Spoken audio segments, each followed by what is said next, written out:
Hey guys, today we are just going to be discussing why we should look to the Philippines to hire our virtual worker. You can find outsourcers from various parts of the world, whether it's India, Africa, uh, the US, on sites like Fiverr and Upwork, things like that. But I've found that just going straight to online jobs PH and hiring a full time outsourcer has been the most effective way for me to get someone on my team who knows what needs to get done and has got the skills to get it done. There's a bit of a cycle when you go through Fiverr or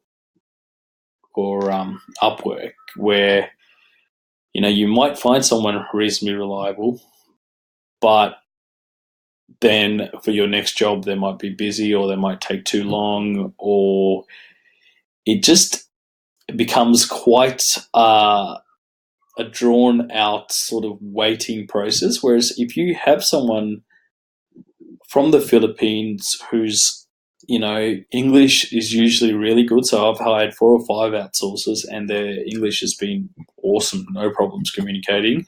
Even with my accent, they can understand me quite well, and I can understand them quite well. They're usually the ones that everyone that I've hired has been honest. They've been hardworking, and as long as I have provided them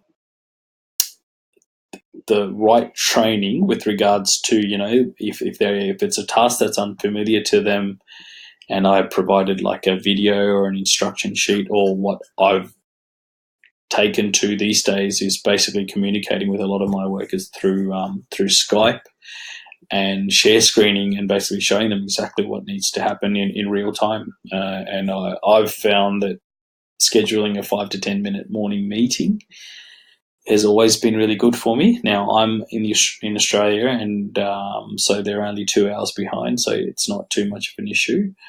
But as long as you can sort of touch base with your workers and make sure they're on the same page as you, and you have clear expectations, then hiring a Filipino worker is definitely the way to go. Haven't been ripped off by them. Their skills are really good. So there's really not much to complain about. Like, whether you're looking for a SEO, a WordPress guy, a writer, you can just dive into some of their resumes, and the thing is, like, it kind of can look like you're going, no one person could be good at these things, but when you actually get people to work for you, you realize that all these things are verified. They can do all these things. So whether and so often, not only can they be very good with WordPress web development, but they often have the Photoshop skills to get things done. So it's just genuine skills that would take you quite a while to acquire, but these guys already have the skills, and they're just looking for a good company to work for. So I can't recommend them highly enough. I definitely think hiring a virtual worker from the Philippines is the way to go.